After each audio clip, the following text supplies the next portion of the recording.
ਸਤਿ ਸ਼੍ਰੀ ਅਕਾਲ ਸਾਰਿਆਂ ਨੂੰ। ਅੱਜ ਆਪਾਂ ਜੋ ਪੜ੍ਹਨ ਜਾ ਰਹੇ ਹਾਂ ਉਹ ਸਭ ਤੋਂ ਪਹਿਲਾ ਟੌਪਿਕ ਹੈਗਾ ਆਪਰੇਟਿੰਗ ਸਿਸਟਮ ਦਾ, ਜਿਹਦੇ ਵਿੱਚ ਆਪਾਂ ਪੜ੍ਹਾਂਗੇ ਕਿ ਆਪਰੇਟਿੰਗ ਸਿਸਟਮ ਦੀ ਡੈਫੀਨੇਸ਼ਨ ਕੀ ਹੁੰਦੀ ਹੈ, ਉਹਦੇ ਕੀ ਫੰਕਸ਼ਨ ਹੁੰਦੇ ਨੇ ਤੇ ਕਿਹੜੇ ਟਾਈਪ ਦੇ ਆਪਰੇਟਿੰਗ ਸਿਸਟਮ ਐਗਜ਼ਿਸਟ ਕਰਦੇ ਨੇ ਜਾਂ ਪੋਪੂਲਰ ਨੇ। ਚਲੋ ਸਭ ਤੋਂ ਪਹਿਲਾਂ ਆਪਾਂ ਸਮਝਦੇ ਹਾਂ what is operating system. Operating system ਹੁੰਦਾ ਕੀ ਹੈ? ਜਿਵੇਂ ਕਿ ਡੈਫੀਨੇਸ਼ਨ ਤੋਂ ਪਤਾ ਲੱਗ ਰਿਹਾ ਹੈ ਕਿ ਇੱਕ ਤਰ੍ਹਾਂ ਦਾ ਇਹ ਸੌਫਟਵੇਅਰ ਹੁੰਦਾ ਹੈ ਜਿਹੜਾ ਕਿ ਇੰਟਰਫੇਸ ਦੀ ਤਰ੍ਹਾਂ ਕੰਮ ਕਰਦਾ ਹੈ ਐਂਡ ਯੂਜ਼ਰ ਤੇ ਕੰਪਿਊਟਰ ਹਾਰਡਵੇਅਰ ਦੇ ਵਿੱਚ। ਹੁਣ ਐਂਡ ਯੂਜ਼ਰ ਕੌਣ ਹੁੰਦਾ ਹੈ ਜਾਂ ਕੰਪਿਊਟਰ ਹਾਰਡਵੇਅਰ ਕੀ ਹੁੰਦਾ ਹੈ? ਕੰਪਿਊਟਰ ਹਾਰਡਵੇਅਰ ਯਾਨੀ ਜਿਹਨੇ ਆਪਣਾ ਕੰਮ ਕਰਨਾ ਹੈ। ਜਿਵੇਂ ਆਪਾਂ CPU ਯੂਨਿਟ ਇੰਸਟਾਲ ਕਰਦੇ ਹਾਂ ਆਪਣੇ ਸਿਸਟਮ ਦੇ ਵਿੱਚ, ਮਾਈਕਰੋ ਪ੍ਰੋਸੈਸਰ ਹੀ ਸਾਰਾ ਕੰਮ ਕਰਦਾ ਗਾ। ਉਹਦੇ ਤੱਕ ਇਹ ਇਨਫੋਰਮੇਸ਼ਨ ਪਹੁੰਚਾਉਣਾ, ਉਹਦੇ ਵਿੱਚ ਕੌਣ ਕੰਮ ਕਰਦਾ ਗਾ? ਆਪਣਾ ਆਪਰੇਟਿੰਗ ਸਿਸਟਮ। ਆਪਰੇਟਿੰਗ ਸਿਸਟਮ ਇੱਕ ਤਰ੍ਹਾਂ ਦਾ ਇੰਟਰਮੀਡੀਏਟ ਜਾਂ ਵਿੱਚ ਵਿਚਾਲੇ ਕੰਮ ਕਰਨ ਵਾਲਾ ਬੰਦਾ ਨੇ।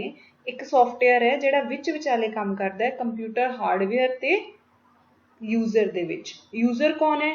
ਜਿਵੇਂ ਮੈਂ ਇੱਕ ਐਪਲੀਕੇਸ਼ਨ ਯੂਜ਼ ਕਰਨੀ ਹੈ। ਮੰਨ ਲਓ ਮੈਂ ਆਪਣੇ ਫੋਨ ਤੇ WhatsApp ਨੂੰ ਚਲਾਉਣਾ ਹੈਗਾ। ਹੁਣ WhatsApp ਇੱਕ ਮੇਰੇ ਲਈ ਐਪਲੀਕੇਸ਼ਨ ਹੈ, ਠੀਕ ਹੈ।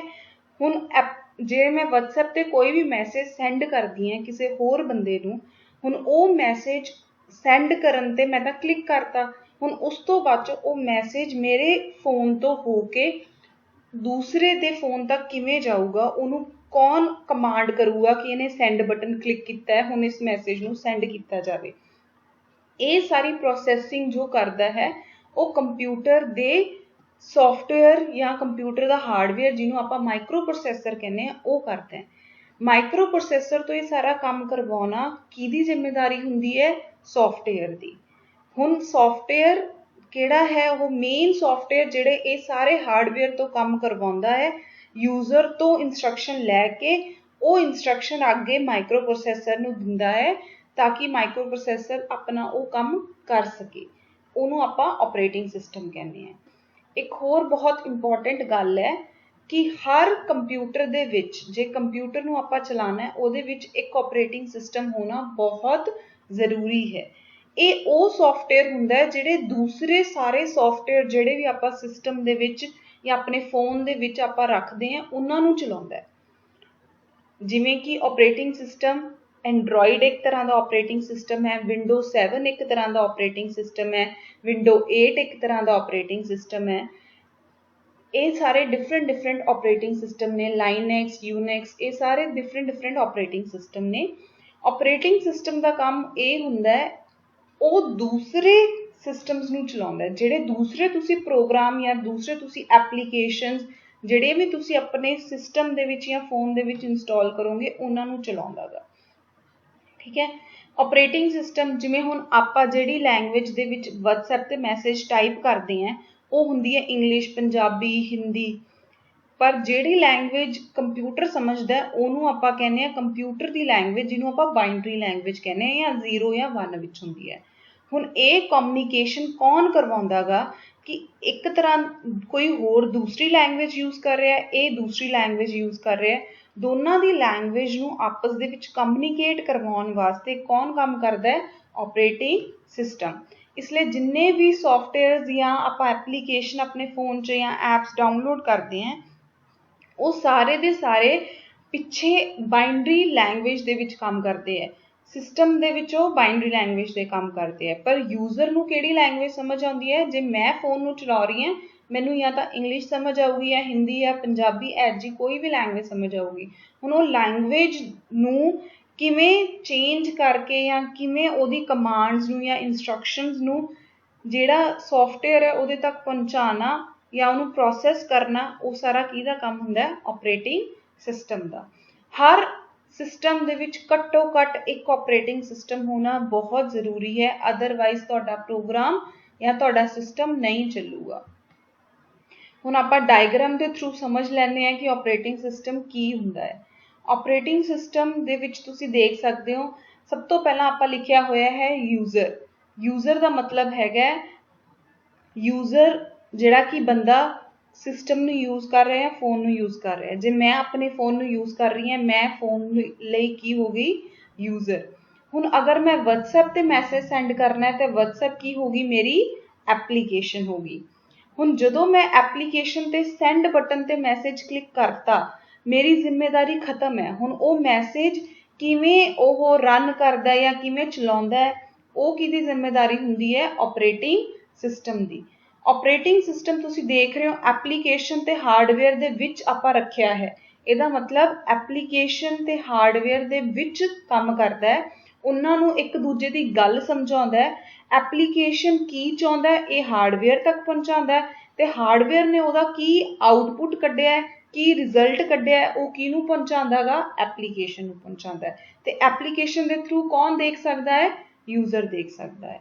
ਇਹ ਸਾਰਾ ਕੰਮ ਕੌਣ ਕਰਦਾ ਹੈ? Operating system. ਜੇ ਆਪਰੇਟਿੰਗ ਸਿਸਟਮ ਨਾ ਹੋਵੇ ਤੇ ਯੂਜ਼ਰ ਕਦੇ ਵੀ ਹਾਰਡਵੇਅਰ ਨਾਲ ਗੱਲਬਾਤ ਡਾਇਰੈਕਟਲੀ ਨਹੀਂ ਕਰ ਸਕਦਾ। ਪਹਿਲਾਂ ਕਰਦੇ ਹੁੰਦੇ ਸੀਗੇ, ਉਹਨੂੰ ਆਪਾਂ ਮਾਈਕਰੋ ਪ੍ਰੋਸੈਸਰ ਦੀ ਲੈਂਗੁਏजेस ਵਗੈਰਾ ਕਹਿੰਦੇ ਸੀਗੇ, ਉਹ ਵੀ ਆਪਾਂ ਅੱਗੇ ਸਮਝਾਂਗੇ ਥੋੜੀ ਜਿਹੀਆਂ। ਤੁਸੀਂ ਦੇਖ ਸਕਦੇ ਹੋ ਹਾਰਡਵੇਅਰ ਦਾ ਐਗਜ਼ਾਮਪਲ ਦਿੱਤਾ ਗਿਆ ਜਿਵੇਂ CPU ਯਾਨੀ ਕਿ ਸੈਂਟਰਲ ਪ੍ਰੋਸੈਸਿੰਗ ਯੂਨਿਟ, ਜਿਹੜਾ ਤੁਹਾਡੇ ਆਪਰੇਟਿੰਗ ਸਿਸਟਮ ਦੇ ਵਿੱਚ ਮੇਨ ਸਾਰਾ ਪ੍ਰੋਸੈਸਿੰਗ ਕਰਦਾ ਹੈ। ਹੁਣ ਮੰਨ ਲਓ ਮੈਂ ਆਪਣੇ ਸਿਸਟਮ ਤੇ ਕੋਈ ਵੀ ਕਮਾਂਡ, ਜਿਵੇਂ ਮੈਂ ਕਲਿੱਕ ਕੀਤਾ ਕੋਈ ਐਪਲੀਕੇਸ਼ਨ ਖੋਲ੍ਹਣ ਵਾਸਤੇ, ਹੁਣ ਉਹ ਐਪਲੀਕੇਸ਼ਨ ਖੋਲੂਗਾ ਕੌਣ? ਜਦੋਂ ਮੈਂ ਉਹ ਐਪ ਤੇ ਕਲਿੱਕ ਕਰਤਾ ਕਿ ਮੇਰਾ WhatsApp ਓਪਨ ਹੋ ਜੇ, ਤੇ ਉਹ ਓਪਨ ਦੀ ਕਮਾਂਡ ਜਾਂਦੀ ਕਿਹਨੂੰ ਹੈ? ਉਹ ਜਾਂਦੀ ਹੈ ਸੈਂਟਰ ਪ੍ਰੋਸੈਸਿੰਗ ਯੂਨਿਟ ਨੂੰ। ਉਹ ਦੇਖ ਰਿਹਾ ਐਪਲੀਕੇਸ਼ਨ ਓਪਨ ਹੋ ਸਕਦੀ ਹੈ, ਓਪਨ ਕਰਤਾ ਗਾ। ਮਤਲਬ ਜੋ ਇੱਕ ਛੋਟੀ ਤੋਂ ਛੋਟੀ ਕਲਿੱਕ ਦਾ ਵੀ ਕੰਮ ਤੁਸੀਂ ਜੇ ਆਪਣੇ ਫੋਨ ਤੇ ਜਾਂ ਸਿਸਟਮ ਤੇ ਕਰ ਰਹੇ ਹੋ, ਉਹ ਸਾਰਾ ਦਾ ਸਾਰਾ ਕੌਣ ਅੱਗੇ ਕਰਵਾਉਂਦਾ ਗਾ? CPU ਕਰਾਉਂਦਾ ਗਾ। ਠੀਕ ਹੈ। ਮੈਮਰੀ ਤੁਹਾਨੂੰ ਪਤਾ ਹੀ ਹੈ, ਆਪਣੇ ਕੋਲੇ ਮੈਮਰੀ ਹੁੰਦੀ ਹੈ। ਆਪਾਂ ਜੋ ਵੀ ਕੰਮ ਜਾਂ ਜਿਵੇਂ WhatsApp ਤੇ ਫੋਟੋਜ਼ ਵੀਡੀਓਜ਼ ਆਉਂਦੀਆਂ ਜਾਂ ਕਿਸੇ ਹੋਰ ਐਪਲੀਕੇਸ਼ਨ ਤੇ ਫੋਟੋਜ਼ ਵੀਡੀਓਜ਼ ਆਪਾਂ ਅਪਲੋਡ ਕਰਦੇ ਹਾਂ ਜਾਂ ਆਪਣੇ ਸਿਸਟਮ 'ਚ ਸੇਵ ਕਰਦੇ ਹਾਂ, ਉਹ ਜਾ ਕੇ ਆਪਣੀ ਮੈਮਰੀ ਦੇ ਵਿੱਚ ਸੇਵ ਹੁੰਦੀ ਹੈ। ਦੋ ਤਰ੍ਹਾਂ ਦੀ ਮੈਮਰੀ ਹੁੰਦੀ ਹੈ, ਇੱਕ ਹਾਰਡ ਡਰਾਈਵ ਹੈ, ਇੱਕ ਇੱਥੇ ਮੈਮਰੀ ਲਿਖੀ ਹੋਈ ਹੈ। ਜਿਹੜੀ ਇੱਥੇ ਮੈਮਰੀ ਲਿਖੀ ਗਈ ਹੈ ਇਹ ਤੁਹਾਡੇ ਫੋਨ ਦੀ, ਜਿਵੇਂ ਕਿ ਮੰਨ ਲਓ ਤੁਹਾਡੇ ਫੋਨ ਦੇ ਵਿੱਚ ਐਗਜ਼ਾਮਪਲ ਲੈਂਦੇ ਹਾਂ, ਜਿਵੇਂ ਤੁਹਾਡੇ ਫੋਨ ਦੇ ਵਿੱਚ ਪਹਿਲਾਂ ਤੋਂ ਮੈਮਰੀ ਹੁੰਦੀ ਹੈ ਜਿਹਨੂੰ ਆਪਾਂ ਇੰਟਰਨਲ ਸਟੋਰੇਜ ਕਹਿੰਦੇ ਹਾਂ, ਤੇ ਰੈਮ ਹੁੰਦੀ ਹੈ। ਇਹ ਦੋਨੋਂ ਮਿਲਾ ਕੇ ਤੁਹਾਡੀ ਪ੍ਰਾਇਮਰੀ ਮੈਮਰੀ ਬਣਦੀ ਹੈ। ਠੀਕ ਹੈ। ਇਹਦੇ ਇਲਾਵਾ ਆਪਾਂ ਸਿਸਟਮ ਦੇ ਵਿੱਚ ਹਾਰਡ ਡਰਾਈਵਸ ਪਾਉਂਦੇ ਹਾਂ ਤੇ ਫੋਨ ਦੇ ਵਿੱਚ ਮੈਮਰੀ ਕਾਰਡ ਪੈ ਜਾਂਦੇ ਆ, ਜਿਹੜੇ ਆਪਾਂ ਬਾਹਰੋਂ ਅਲੱਗ ਤੋਂ ਆਪਾਂ ਐਡ ਕਰ ਸਕਦੇ ਹਾਂ, ਫੋਨ ਦੇ ਵਿੱਚ ਇਨਸਰਟ ਕਰ ਸਕਦੇ ਹਾਂ। ਉਹਨਾਂ ਨੂੰ ਕਿਹਾ ਜਾਂਦਾ ਹੈ ਐਕਸਟਰਨਲ ਜਾਂ ਸੈਕੰਡਰੀ ਮੈਮਰੀ। ਉਹ ਐਡੀਸ਼ਨਲ ਮੈਮਰੀ ਹੁੰਦੀ ਹੈ, ਉਹ ਸਿਸਟਮ ਦੇ ਨਾਲ ਨਹੀਂ ਆਈ ਹੁੰਦੀ, ਇਸ ਲਈ ਉਹਨੂੰ ਐਕਸਟਰਨਲ ਮਤਲਬ ਬਾਹਰੋਂ ਲਿਆਂਦੀ ਹੋਈ ਮੈਮਰੀ ਕਹਿੰਦੇ ਆ। ਤੇ ਉਹੀ ਜੇ ਸਿਸਟਮ ਦੇ ਵਿੱਚ ਆਪਾਂ ਪਾਵਾਂਗੇ ਜਾਂ ਲੈਪਟਾਪ ਦੇ ਵਿੱਚ ਪਾਵਾਂਗੇ, ਉਹ ਹਾਰਡ ਡਰਾਈਵ ਦੇ ਫਾਰਮ 'ਚ ਆਉਂਦੀ ਹੈ। ਠੀਕ ਹੈ। ਇਸ ਤੋਂ ਬਾਅਦ 'ਚ ਆਪਾਂ ਪੜਾਂਗੇ ਆਪਰੇਟਿੰਗ ਸਿਸਟਮ, ਮਤਲਬ ਹਾਰਡਵੇਅਰ। ਆਪਰੇਟਿੰਗ ਸਿਸਟਮ ਦਾ ਐਗਜ਼ਾਮਪਲ ਮੈਂ ਤੁਹਾਨੂੰ ਦੇ ਚੁੱਕੀ ਹਾਂ ਪਹਿਲਾਂ, ਜਿਵੇਂ ਵੀ ਜਿੰਨੇ ਵੀ ਵਿੰਡੋਜ਼ ਦੇ ਵਰਜ਼ਨ ਨੇ, ਵਿੰਡੋਜ਼ 7, 8, 98 ਜਿੰਨੇ ਵੀ ਅੱਜ ਤੱਕ ਨੇ, ਉਹ ਸਾਰੇ ਦੇ ਸਾਰੇ ਕਿਹੜੇ ਨੇ? Operating system. ਜੇ ਤੁਸੀਂ ਕੋਈ ਸਿਸਟਮ ਖਰੀਦਦੇ ਹੋ, ਜੇ ਉਹਦੇ ਵਿੱਚ ਆਪਰੇਟਿੰਗ ਸਿਸਟਮ ਨਹੀਂ ਹੈਗਾ ਤਾਂ ਤੁਹਾਡਾ ਸਿਸਟਮ ਨਹੀਂ ਚੱਲੂਗਾ, ਕਿਉਂਕਿ ਹਾਰਡਵੇਅਰ ਨਾਲ ਗੱਲਬਾਤ ਕਿਹਨੇ ਕਰਨੀ ਹੈ? ਆਪਰੇਟਿੰਗ ਸਿਸਟਮ ਨੇ। ਤੇ ਉਹ ਗੱਲਬਾਤ ਕਿਹਦੇ ਤੱਕ ਪਹੁੰਚਾਉਣੀ ਹੈ? ਉਹਨੇ ਯੂਜ਼ਰ ਨੇ, ਕਿਉਂਕਿ ਅਲਟੀਮੇਟਲੀ ਆਪਾਂ ਸਿਸਟਮ ਯੂਜ਼ ਕਰਨਾ ਹੈ, ਆਪਾਂ ਨੂੰ ਸਮਝ ਆਉਣਾ ਚਾਹੀਦਾ ਉਹਨੂੰ ਕਿਵੇਂ ਯੂਜ਼ ਕਰਨਾ ਹੈ। ਉਸ ਤੋਂ ਬਾਅਦ 'ਚੋਂ ਆਉਂਦਾ ਹੈ functions of operating system. Operating system ਬਹੁਤ ਸਾਰੇ ਕੰਮ ਕਰਦਾ ਹੈ। ਜਿਹੜੇ ਮੇਨ ਕੰਮ ਹੈਗੇ ਆ ਆਪਰੇਟਿੰਗ ਸਿਸਟਮ ਦੇ, ਉਹ ਆਪਾਂ ਇੱਥੇ ਲਿਖੇ ਹੋਏ ਨੇ। ਸਭ ਤੋਂ ਇੰਪੋਰਟੈਂਟ ਜਿਹੜਾ ਆਪਰੇਟਿੰਗ ਸਿਸਟਮ ਦਾ ਕੰਮ ਹੈ, ਉਹ ਮੈਨੇਜ ਕਰਨਾ ਹੈ। ਉਹ ਮੈਨੇਜ ਕਰਦਾ ਹੈ, ਉਹ ਦੇਖ ਰੇਖ ਕਰਦਾ ਹੈ ਸਿਸਟਮ ਦੇ ਵਿੱਚ ਕਿ ਕਿਹਨੇ ਕਿਹਦੇ ਨਾਲ ਗੱਲ ਕਰਨੀ ਹੈ, ਉਹਦੀ ਗੱਲਬਾਤ ਕਰਾਉਂਦਾ ਗਾ, ਕਿਹਨੇ ਕਿਹਨੂੰ ਕਮਾਂਡ ਭੇਜਣੀ ਹੈ, ਉਹ ਕਮਾਂਡ ਪਹੁੰਚਾਉਂਦਾ ਗਾ। ਮਤਲਬ ਆਪਰੇਟਿੰਗ ਸਿਸਟਮ ਦੇ ਅੰਦਰ ਜਾਂ ਫੋਨ ਦੇ ਅੰਦਰ ਜਾਂ ਜਿੱਥੇ ਵੀ ਆਪਾਂ ਯੂਜ਼ ਕਰ ਰਹੇ ਨੇ ਕੋਈ ਵੀ ਇਲੈਕਟ੍ਰੋਨਿਕ ਡਿਵਾਈਸ, ਜਿੱਥੇ ਵੀ ਆਪਾਂ ਆਪਰੇਟਿੰਗ ਸਿਸਟਮ ਯੂਜ਼ ਕਰ ਰਹੇ ਹਾਂ, ਉੱਥੇ ਉਹ ਕਿਹਦਾ ਕੰਮ ਕਰਦਾ ਹੈ? ਮੈਨੇਜਮੈਂਟ ਦਾ ਕੰਮ ਕਰਨਾ ਹੈ। ਮਤਲਬ ਦੇਖ ਰੇਖ ਕਰਦਾ ਕਿ ਸਾਰਾ ਕੁਝ ਸਹੀ ਹੈਗਾ ਕਿ ਨਹੀਂ। ਹੁਣ ਦੇਖ ਰੇਖ ਵੀ ਸਿਸਟਮ ਦੇ ਵਿੱਚ ਬਹੁਤ ਸਾਰੀਆਂ ਚੀਜ਼ਾਂ ਹੁੰਦੀਆਂ ਜਿਹਦੀਆਂ ਦੇਖ ਰੇਖ ਕਰਨ ਦੀ ਲੋੜ ਪੈਂਦੀ ਹੈ, ਜਿਹਦੇ ਵਿੱਚੋਂ ਸਭ ਤੋਂ ਪਹਿਲਾਂ ਆ ਜਾਂਦਾ ਹੈ ਪ੍ਰੋਸੈਸ। ਹੁਣ ਤੁਹਾਨੂੰ ਇਹ ਪਤਾ ਨਹੀਂ ਹੋਊਗਾ ਕਿ ਪ੍ਰੋਸੈਸ ਕੀ ਹੁੰਦਾ। ਪ੍ਰੋਸੈਸ ਮਤਲਬ ਜਦੋਂ ਵੀ ਆਪਾਂ ਕੋਈ ਵੀ ਪ੍ਰੋਗਰਾਮ, ਯਾਨੀ ਤੁਸੀਂ ਐਪਲੀਕੇਸ਼ਨ ਕਹਿ ਲਓ, ਸਿਸਟਮ ਦੇ ਵਿੱਚ ਉਹਨੂੰ ਪ੍ਰੋਗਰਾਮ ਕਿਹਾ ਜਾਂਦਾ ਹੈ ਜਾਂ ਸੌਫਟਵੇਅਰ ਕਿਹਾ ਜਾਂਦਾ ਗਾ। या एप्लीकेशन, गल मतलब सेम जी है।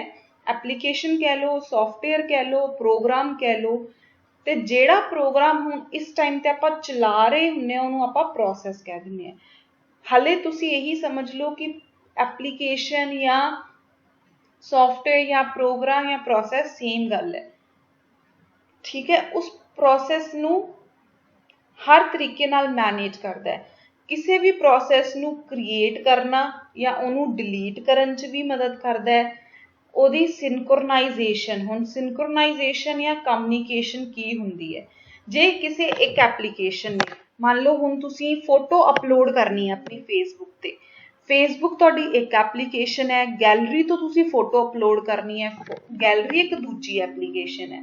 ਹੁਣ ਤੁਸੀਂ ਗੈਲਰੀ ਤੋਂ ਜਦੋਂ ਫੇਸਬੁੱਕ ਨਾਲ ਫੋਟੋ ਅਪਲੋਡ ਕਰਨੀ ਹੈ, ਇਹਨਾਂ ਦੋਨਾਂ ਪ੍ਰੋਸੈਸ ਦੇ ਵਿੱਚ ਆਪਸ 'ਚ ਗੱਲਬਾਤ ਹੋਣੀ ਜ਼ਰੂਰੀ ਹੈ।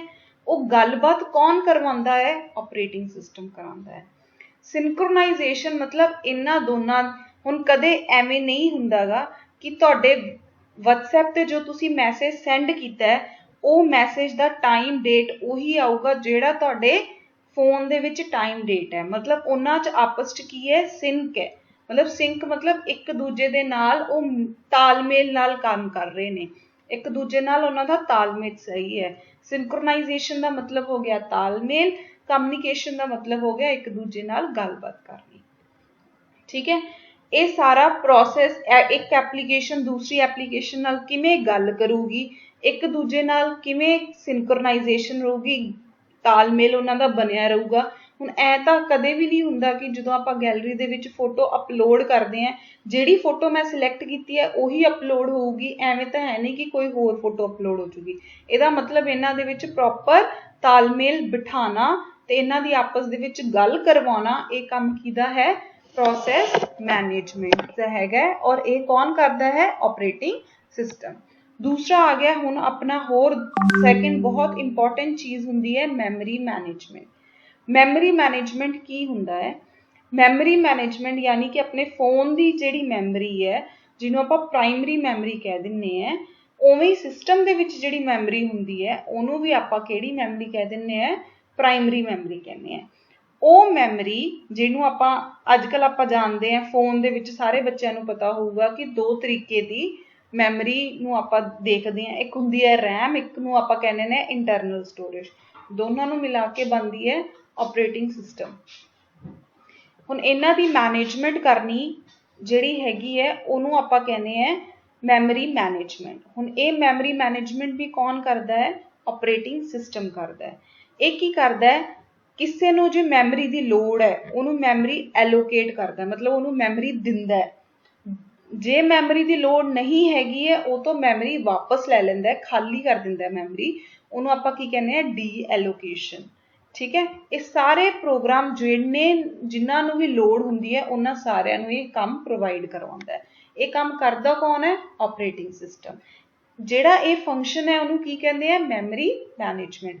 ਮੈਮਰੀ ਮੈਨੇਜਮੈਂਟ ਦਾ ਮਤਲਬ ਇਹ ਹੋਇਆ ਕਿ ਮੰਨ ਲਓ ਮੈਂ ਇੱਕ ਨਵੀਂ ਐਪ ਇੰਸਟਾਲ ਕੀਤੀ, ਮੈਂ ਐਪ ਤਾਂ ਹੀ ਨਵੀਂ ਇੰਸਟਾਲ ਕਰ ਸਕਦੀ ਹਾਂ ਆਪਣੇ ਫੋਨ 'ਚ ਜੇ ਮੇਰੇ ਫੋਨ ਦੇ ਵਿੱਚ ਮੈਮਰੀ ਹੈਗੀ ਹੈ। ਹੁਣ ਉਹ ਮੈਮਰੀ ਮੈਨੂੰ ਕੌਣ ਪ੍ਰੋਵਾਈਡ ਕਰੂਗਾ ਕਿ ਜਿਹੜੀ ਮੈਮਰੀ ਤੁਹਾਨੂੰ ਚਾਹੀਦੀ ਹੈ ਉਹ ਹੈਗੀ ਹੈ ਕਿ ਨਹੀਂ?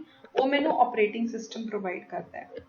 ਜਦੋਂ ਮੈਂ ਕੋਈ ਵੀ ਐਪ ਨੂੰ ਅਨਇੰਸਟਾਲ ਕਰ ਦਿੰਦੀ ਹਾਂ, ਡਿਲੀਟ ਕਰ ਦਿੰਦੀ ਹਾਂ, ਰਿਮੂਵ ਕਰ ਦਿੰਦੀ ਹਾਂ, ਉਹ ਮੈਮਰੀ ਖਾਲੀ ਕਰਨਾ ਉਹ ਵੀ ਕਿਹਦੀ ਜ਼ਿੰਮੇਵਾਰੀ ਹੁੰਦੀ ਹੈ? ਜਾਂ ਉਹਨੂੰ ਅਨਇੰਸਟਾਲ ਕਰਨਾ ਐਪਲੀਕੇਸ਼ਨ ਨੂੰ ਜਾਂ ਸੌਫਟਵੇਅਰ ਨੂੰ, ਉਹ ਵੀ ਕਿਹਦੀ ਜ਼ਿੰਮੇਵਾਰੀ ਹੁੰਦੀ ਹੈ? ਆਪਰੇਟਿੰਗ ਸਿਸਟਮ ਦੀ ਹੁੰਦੀ ਹੈ। ਇਸ ਤਰੀਕੇ ਨਾਲ ਮੈਮਰੀ ਦਾ ਜਿਹੜਾ ਵੀ ਦੇਣਾ ਹੈ ਜਾਂ ਲੈਣਾ ਹੈ ਉਹ ਮੈਮਰੀ ਨੂੰ ਕੌਣ ਮੈਨੇਜ ਕਰਦਾ ਹੈ? Operating system. ਆਪਾਂ ਤਾਂ ਸਿਰਫ ਕਲਿੱਕ ਕਰਕੇ ਦੇਖਣਾ ਹੈ ਕਿ ਚੱਲ ਇੰਸਟਾਲ ਦਾ ਬਟਨ ਦੱਬਤਾ, ਉਹ ਇੰਸਟਾਲ ਹੋਊਗੀ ਨਹੀਂ ਹੋਊਗੀ, ਮੈਮਰੀ ਹੈਗੀ ਹੈ ਨਹੀਂ ਹੈਗੀ ਹੈ, ਇਹ ਸਾਰਾ ਕੁਝ ਚੈੱਕ ਕਰਕੇ ਆਪਾਂ ਨੂੰ ਦੱਸਣ ਦੀ ਜ਼ਿੰਮੇਵਾਰੀ ਕਿਹਦੀ ਹੈ? Operating system. ਤੇ ਮੈਮਰੀ ਦੇ ਵਿੱਚ ਉਹਨੂੰ ਕਿੱਥੇ ਰੱਖਣਾ ਹੈ, ਕਿਵੇਂ ਰੱਖਣਾ ਹੈ, ਉਹ ਸਾਰੀ ਕੌਣ ਜ਼ਿੰਮੇਵਾਰੀ ਲੈਂਦਾ ਹੈ? Operating system. ਨੈਕਸਟ ਹੈਗਾ ਫਾਈਲ ਮੈਨੇਜਮੈਂਟ। ਫਾਈਲ ਮੈਨੇਜਮੈਂਟ ਦਾ ਮਤਲਬ ਜਿੰਨਾ ਵੀ ਆਪਾਂ ਫਾਈਲ ਦਾ ਕੰਮ ਕਰਦੇ ਹਾਂ, ਹੁਣ ਫਾਈਲਾਂ ਕੀ ਹੁੰਦੀਆਂ? ਜਿਹੜੇ ਵੀ ਡਾਕੂਮੈਂਟ ਤੁਸੀਂ ਸਟੋਰ ਕਰਦੇ ਹੋ, ਜਿਵੇਂ ਆਪਾਂ PDF ਫਾਈਲ ਬਣਾਉਂਦੇ ਹਾਂ, ਐਕਸਲ ਸ਼ੀਟਾਂ ਬਣਾਉਂਦੇ ਹਾਂ, ਜਾਂ ਵਰਡ ਫਾਈਲ ਬਣਾਉਂਦੇ ਹਾਂ, ਪ੍ਰੈਜੈਂਟੇਸ਼ਨ ਬਣਾਉਂਦੇ ਹਾਂ, ਹੋਰ कोई भी डॉक्यूमेंट तैयार करते हैं, टैक्सट लिखते हैं, नोटपैड ते कुछ लिखते हैं, या अपने कोले फोन च भी हुंदा है, सिस्टम च भी हुंदा है, मतलब जो भी काम तुसी अपना आप नवा फाइल क्रिएट करते हो या किसी तो फाइल लैने हो या किसी तो डाटा लैने हो, ਉਹ डाटा ਜਿਹੜਾ भी हैगा ਉਹ ਸਾਰੀਆਂ फाइल ਦੇ रूप ਦੇ ਵਿੱਚ ਤੁਹਾਡੇ सिस्टम ਦੇ ਵਿੱਚ स्टोर ਹੁੰਦਾ है। ठीक है, ਹੁਣ फाइल तो रिलेटेड एक्टिविटीज ਕਿਹੜੀਆਂ ਨੇ, ऑर्गेनाइज करके रखना, मतलब जे तुसी रैम दे विच स्टोर, रैम दे विच तां स्टोर हो, जे तुसी गैलरी दे विच कोई फोटो पाई है तो फोटो गैलरी दे विच रहूगी, जे तुसी ਉਹ फोटो गैलरी ਦੇ ਵਿੱਚ फोल्डर बनाते, तुसी ਉਹ फोल्डर ਨੂੰ ਜਿਹੜੇ फोल्डर ਦੇ ਵਿੱਚ ਪਾਉਂਗੇ ਉਹ ਅੱਗੇ ਤੋਂ ਤੁਹਾਨੂੰ ਉਹ ਫਾਈਲ ਉਸੇ फोल्डर 'ਚ ਮਿਲੂਗੀ।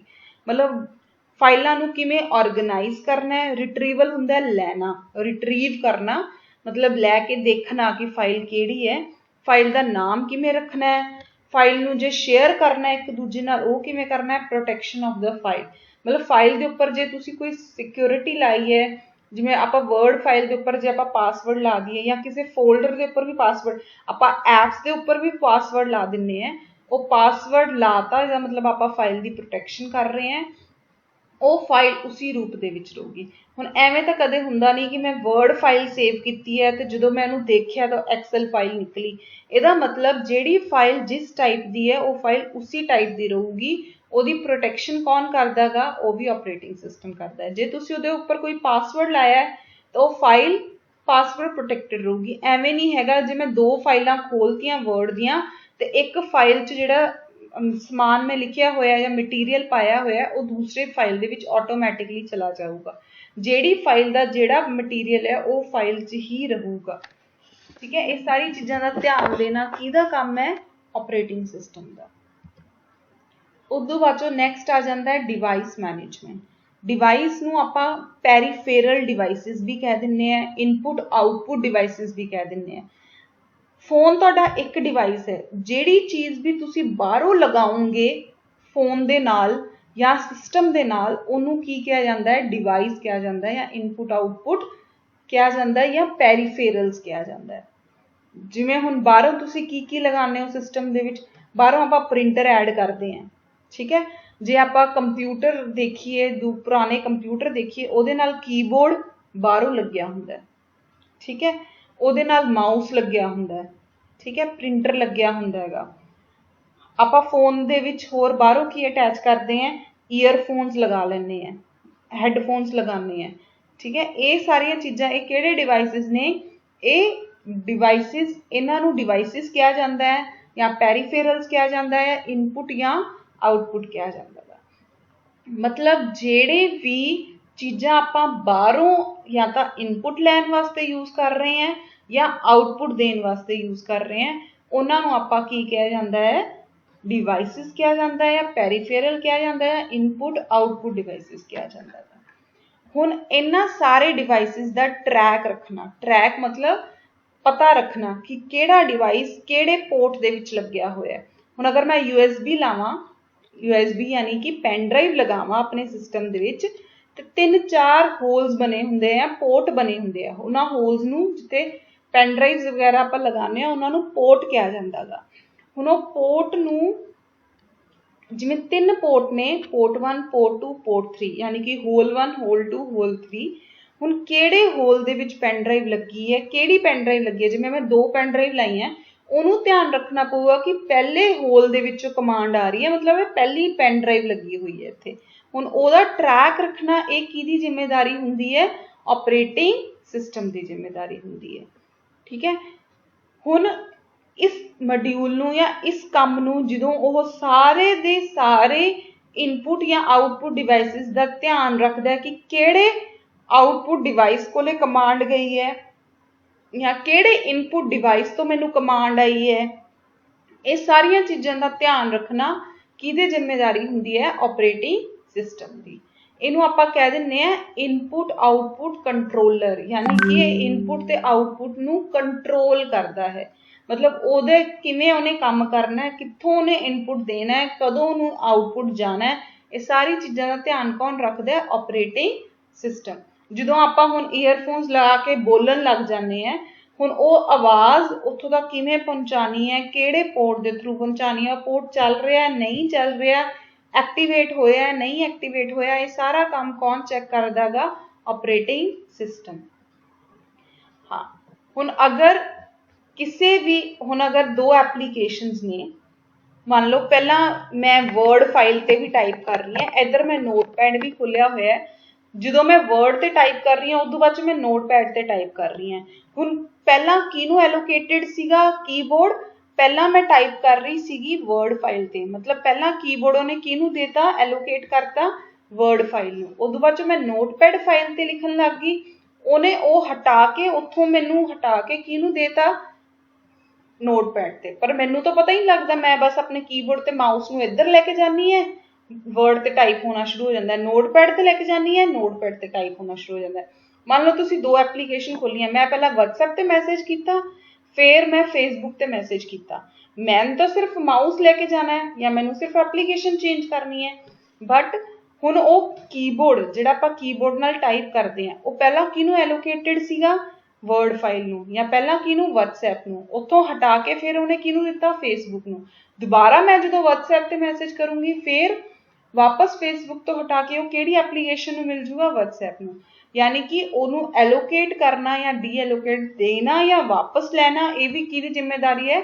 Operating system. ਆਪਾਂ ਨੂੰ ਤਾਂ ਲੱਗਦਾ ਆਪਾਂ ਸਿਰਫ ਮਾਊਸ ਲੈ ਕੇ ਗਏ ਤੇ ਚਲੋ ਜਿੱਥੇ ਮਰਜ਼ੀ ਲਿਖ ਲਓ, ਬਟ ਨਹੀਂ, ਆਪਰੇਟਿੰਗ ਸਿਸਟਮ ਨੇ ਪ੍ਰੋਪਰ ਦੇਖਣਾ ਹੈ ਕਿ ਆਹ ਫਾਈਲ ਤੋਂ ਹਟ ਕੇ ਹੁਣ ਮੈਂ ਆਹ ਫਾਈਲ ਤੇ ਗਈ ਹਾਂ, ਮਤਲਬ ਇਸ ਫਾਈਲ ਤੋਂ ਮੈਂ ਵਾਪਸ ਲੈ ਲਾਂ ਕੀਬੋਰਡ ਤੇ ਹੁਣ ਇਸ ਫਾਈਲ ਤੇ ਲੈ ਕੇ ਜਾਵਾਂ ਕੀਬੋਰਡ। ਉਦੋਂ ਬਾਅਦ ਚੋਂ ਆਉਂਦਾ input output system management. Input output system management same ਹੈਗਾ ਡਿਵਾਈਸ ਮੈਨੇਜਮੈਂਟ ਦੇ ਵਰਗਾ ਹੀ।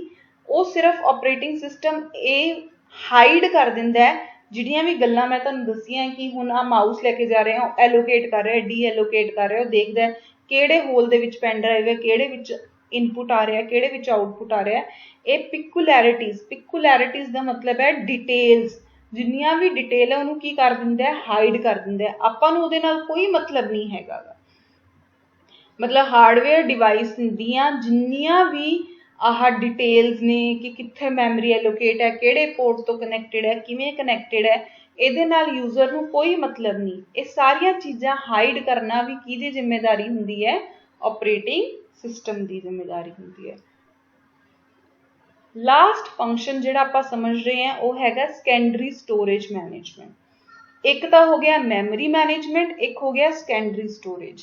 ਮੈਮਰੀ ਮੈਂ ਤੁਹਾਨੂੰ ਦੱਸਤਾ ਜਿਹੜੀ ਪ੍ਰਾਇਮਰੀ ਹੁੰਦੀ ਹੈ, ਜਿਹੜੀ ਆਪਾਂ ਨੂੰ ਸਿਸਟਮ ਦੇ ਨਾਲ ਮਿਲੀ ਹੁੰਦੀ ਹੈ ਮੈਮਰੀ, ਉਹਨੂੰ ਆਪਾਂ ਕਹਿ ਦਿੰਦੇ ਹਾਂ ਪ੍ਰਾਇਮਰੀ ਮੈਮਰੀ। ਜਿਹੜੀਆਂ ਵੀ ਮੈਮਰੀ ਮੈਂ ਬਾਹਰੋਂ ਐਡ ਕਰ ਰਹੀ ਹਾਂ ਉਹਨੂੰ, ਯਾਨੀ ਕਿ ਐਕਸਟਰਨਲ ਮੈਮਰੀ ਜਿਹੜੀ ਬਾਹਰੋਂ ਐਡ ਕਰ ਰਹੀ ਹੈ ਉਹਨੂੰ ਕੀ ਕਹਿ ਦਿੰਦੇ ਆ? Secondary storage. ਹੁਣ ਬਾਹਰੋਂ ਮੈਂ ਕਿਹੜੀ ਮੈਮਰੀ ਐਡ ਕਰਦੀ ਹਾਂ? ਬਾਹਰੋਂ ਮੈਂ ਐਡ ਕਰਦੀ ਹਾਂ ਜਿਵੇਂ ਕਿ ਪੈਨ ਡਰਾਈਵ, ਜਿਵੇਂ ਕਿ ਮੈਮਰੀ ਕਾਰਡ, ਜਿਵੇਂ ਕਿ ਐਕਸਟਰਨਲ ਹਾਰਡ ਡਰਾਈਵ, ਇਹ ਸਾਰਿਆਂ ਨੂੰ ਕੀ ਕਿਹਾ ਜਾਂਦਾ ਹੈ? ਸੈਕੰਡਰੀ ਸਟੋਰੇਜ ਕਿਹਾ ਜਾਂਦਾ ਹੈ। ਇਹਦੇ ਬਹੁਤ ਸਾਰੇ ਲੈਵਲਸ ਹੁੰਦੇ ਹੈ, ਠੀਕ ਹੈ, ਇਹਨੂੰ ਆਪਾਂ ਲੈਵਲ ਵਾਈਜ਼ ਸਟੋਰ ਕਰਦੇ ਹਾਂ। ਪ੍ਰਾਇਮਰੀ ਸਟੋਰੇਜ ਡਿਫਰੈਂਟ ਹੈਗਾ, ਸੈਕੰਡਰੀ ਸਟੋਰੇਜ ਡਿਫਰੈਂਟ ਹੈ, ਕੈਸ਼ ਸਟੋਰੇਜ ਡਿਫਰੈਂਟ ਹੈ। ਇਹ ਤਿੰਨ ਤਰੀਕੇ ਦੇ, ਬਹੁਤ ਤਰੀਕੇ ਦੇ ਸਟੋਰੇਜ ਹੁੰਦੇ ਆ। ਕੈਸ਼ ਸਟੋਰੇਜ ਵੀ ਸਿਸਟਮ ਦੇ ਅੰਦਰ ਹੀ ਆਉਂਦਾ ਹੈ, ਅਲੱਗ ਤੋਂ ਵੀ ਆਪਾਂ ਇੰਸਟਾਲ ਕਰ ਸਕਦੇ ਹਾਂ, ਪਰ ਉਹ ਸਿਸਟਮ ਦੇ ਅੰਦਰ ਹੀ ਹੁੰਦਾ ਹੈਗਾ। ਮੇਨਲੀ ਜਿਹੜੀ ਆਪਾਂ ਗੱਲ ਕਰਾਂਗੇ ਮੈਨੇਜਮੈਂਟ ਦੀ, ਉਹ ਸੈਕੰਡਰੀ ਸਟੋਰੇਜ ਦੀ ਹੈ। ਸੈਕੰਡਰੀ ਸਟੋਰੇਜ ਮਤਲਬ ਜਦੋਂ ਆਪਾਂ ਬਾਹਰੋਂ ਕੋਈ ਵੀ ਚੀਜ਼ ਲਗਾਉਂਦੇ ਹਾਂ ਉਹਨੂੰ ਸੈਕੰਡਰੀ ਸਟੋਰੇਜ ਕਿਹਾ ਜਾਂਦਾ ਹੈ। ਜਿੰਨੀਆਂ ਵੀ ਕਿਸੇ ਵੀ ਐਪਲੀਕੇਸ਼ਨ ਤੋਂ ਰਿਲੇਟਿਡ ਡਾਟਾ ਹੁੰਦਾ ਗਾ, ਜਦੋਂ ਐਪਲੀਕੇਸ਼ਨ ਆਪਾਂ ਚਲਾ ਰਹੇ ਹਾਂ ਜਾਂ ਇੰਸਟਰਕਸ਼ਨਸ ਹੁੰਦੀਆਂ ਨੇ, ਉਹ ਜ਼ਿਆਦਾਤਰ ਕਿੱਥੇ ਸਟੋਰ ਹੁੰਦੀਆਂ? ਤੁਹਾਡੀ ਪ੍ਰਾਇਮਰੀ ਸਟੋਰੇਜ ਦੇ ਵਿੱਚ ਜਾਂ ਕੈਸ਼ ਦੇ ਵਿੱਚ। ਕੈਸ਼ ਮੈਮਰੀ ਹੁੰਦੀ ਹੈ ਜਦੋਂ ਆਪਾਂ ਰਨਿੰਗ ਪ੍ਰੋਗਰਾਮ ਜਦੋਂ ਚਲਾਉਂਦੇ ਹਾਂ। ਬਾਕੀ ਜ਼ਿਆਦਾਤਰ ਆਪਾਂ ਉਹਨੂੰ ਕਿੱਥੇ ਸਟੋਰ ਕਰਦੇ ਹਾਂ? ਜੇ ਆਪਣੀ ਮੈਮਰੀ ਪ੍ਰਾਇਮਰੀ ਮੈਮਰੀ ਥੋੜ੍ਹੀ ਪੈ ਜਾਂਦੀ ਹੈ ਤਾਂ ਆਪਾਂ ਉਹਨੂੰ ਸੈਕੰਡਰੀ ਸਟੋਰੇਜ ਦੇ ਵਿੱਚ ਸਟੋਰ ਕਰਦੇ ਹਾਂ। ਜਦੋਂ ਪਹਿਲਾਂ ਇੰਟਰਨਲ ਸਟੋਰੇਜ ਘੱਟ ਹੁੰਦੀ ਸੀ, ਜ਼ਿਆਦਾ ਲੋਕੀ ਕੀ ਕਰਦੇ ਸੀਗੇ? ਮੈਮਰੀ ਕਾਰਡ ਖਰੀਦਦੇ ਸੀ, ਉਹਦੇ ਵਿੱਚ ਆਪਣਾ ਸਾਰਾ ਡਾਟਾ, ਫੋਟੋਜ਼, ਵੀਡੀਓ ਸਟੋਰ ਕਰਦੇ ਸੀ ਤਾਂ ਕਿ ਉਹਨਾਂ ਦੀ ਪ੍ਰਾਇਮਰੀ ਮੈਮਰੀ ਥੋੜ੍ਹੀ ਹੈ, ਉਹਦੇ ਵਿੱਚ ਉਹ ਜਿਹੜੀਆਂ ਐਪਲੀਕੇਸ਼ਨ ਹੈ ਉਹੀ ਇੰਸਟਾਲ ਕਰ ਪਾਉਂਦੇ ਸੀ। ਠੀਕ ਹੈ, इसी करके आपां एक्सटर्नल स्टोरेज की मदद लैंदे हां जो अपना इंटरनल स्टोरेज घट हुंदा है। बट अजकल ये रिक्वायरमेंट घट गई है क्योंकि इंटरनल स्टोरेज ही इन्ना ज़्यादा आन लग गया कि आपां नूं सैकेंडरी स्टोरेज की रिक्वायरमेंट घट्टो घट हुंदी है। Next function is security. Security तो ऑबवियस जी गल है, जे तुसीं अपने फोन ते कोई पासवर्ड लाया है तो वह हर टाइम ਉਹੀ पासवर्ड चुकूगा। ऐ तो नहीं हैगा कि हर बारी तुसीं अज ये पासवर्ड लाया कल फोन कह रहा कि नहीं है तो मैं पासवर्ड चकना ही नहीं। हुण किहड़ा पासवर्ड तुसीं किहड़ी एप्लीकेशन ते लाया है या किहड़े टाइप की तुसीं सिक्योरिटी कित्थे लाई है, वो सारी चीज़ों का ध्यान रखना ऑपरेटिंग सिस्टम का काम हुंदा है। एक एप्लीकेशन का डाटा अलग करना दूसरी एप्लीकेशन तो ये भी एक तरीके की की है सिक्योरिटी है। ये सारी प्रोटैक्शन कौन प्रोवाइड करता है आपां नूं? Operating system. Job accounting. Job accounting का मतलब हुंदा है जॉब जिहड़े मैं तुहानूं दस्सिया एप्लीकेशन नूं आपां सॉफ्टवेयर ही कह दिंदे आ, प्रोग्राम भी कह दिंदे आ, प्रोसैस भी कह दिंदे आ, ते पुराने जदों पहलां सिस्टम पुराने हुंदे सी उदों उन्हां नूं जॉब भी कह दिंदे हुंदे सीगे।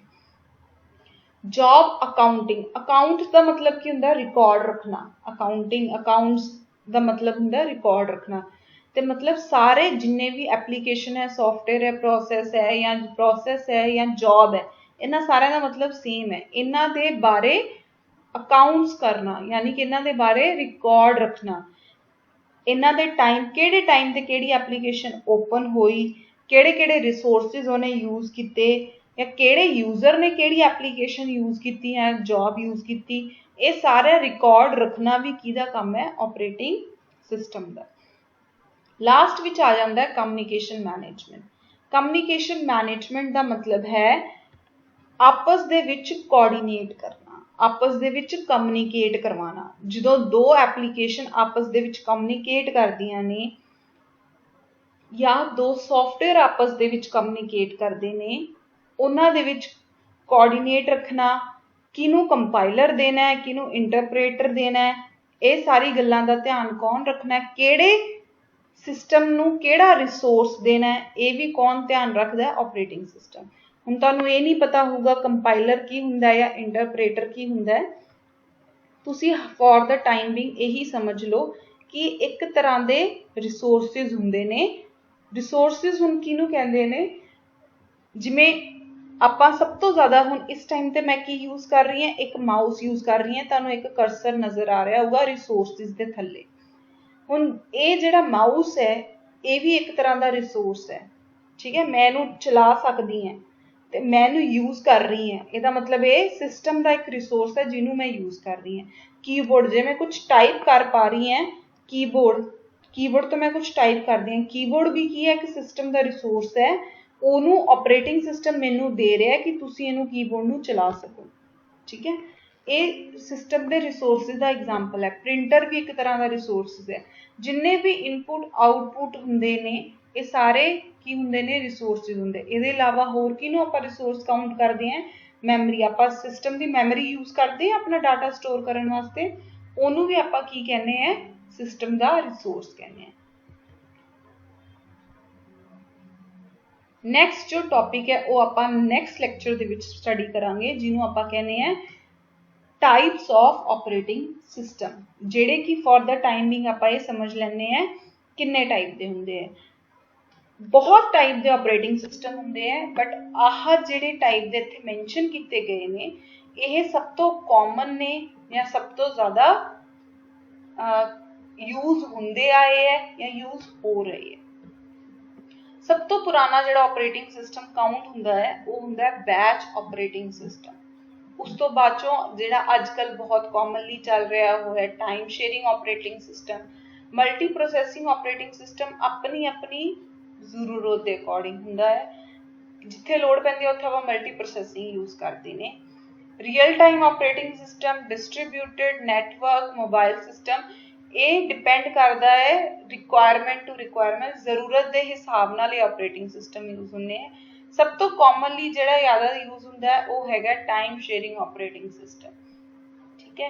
ये आपां नैक्सट क्लास दे विच पढ़ांगे।